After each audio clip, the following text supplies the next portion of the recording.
Ya memang, boleh dikatakan tidak baik-baik saja, tapi kadarnya ya saya kira, masih cukup manageable ya.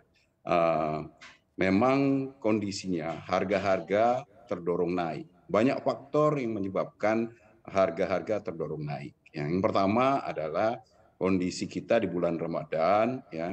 Di bulan Ramadan ini permintaan secara historis, pastinya naik ya, dan itu akan mendorong harga untuk lebih tinggi. Inflasi umumnya naik pada bulan Ramadan. Dan kita juga, kondisi Ramadan kita pada tahun ini juga, berbeda dengan tahun lalu ya, dan itu juga akan mendorong kenaikan juga ya.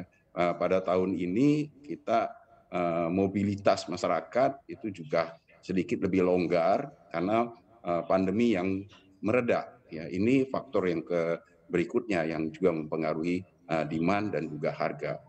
Kemudian yang berpengaruh juga adalah faktor global ya. Faktor global ini bahkan sebelum adanya perang Ukraina itu sudah mendorong harga-harga naik ya. Inflasi di negara-negara maju, Amerika, Jerman itu sudah mengalami kenaikan sebelum terjadinya perang Ukraina. Nah, terjadinya perang Ukraina itu mengekskalasi ya, meningkatkan, hambatan di dalam global supply chain ya, sehingga pasokan global itu terhambat dan harga merangkak naik ya. Ketidakpastian itu juga mendorong ke harga untuk naik. Nah, jadi kalau kita lihat di sini pasokan global terhambat, harga-harga barang-barang yang biasanya kita impor juga ikut naik. Jadi banyak faktor yang menyebabkan, kenaikan harga yang sedang kita rasakan sekarang ini. Anda melihatnya, Pak Peter, seperti apa kondisinya begitu dari kebijakan-kebijakan yang sudah dilakukan oleh pemerintah? Kita ketahui ada berbagai kebijakan ini berbeda-beda ya tergantung dari bahan pokoknya itu sendiri seperti minyak goreng kita ketahui juga sempat ada HET-nya, kemudian saat ini juga ada BLT-nya, tapi di satu sisi juga ada komoditas lain yang lebih cenderung kebijakannya ke arah peningkatan impor. Dari Anda sendiri melihat kebijakan dari pemerintah seperti apa, Pak Peter? Apakah sudah tepat? Ya, sejauh ini kalau kita lihat ya kebijakan pemerintah ya, eh, boleh dikatakan ada beberapa yang kedodoran ya, ya terutama misalnya kita lihat di kebijakan terkait dengan minyak goreng, ya.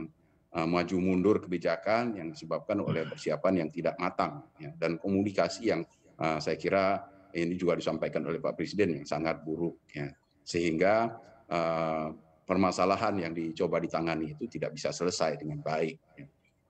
Untuk minyak goreng itu ada 3 kebijakan yang sudah diambil dan saya kira yang terakhir ini adalah yang semoga ini bisa benar-benar bisa mengatasi permasalahan di minyak goreng, ya, yaitu dengan memberikan BLT. Ya. Dengan BLT tersebut maka diharapkan tidak lagi terjadi kelangkaan. Ya. Fokus dari kebijakan memang seharusnya pada kondisi harga yang merangkak naik seperti ini itu adalah menjaga ketersediaan supply.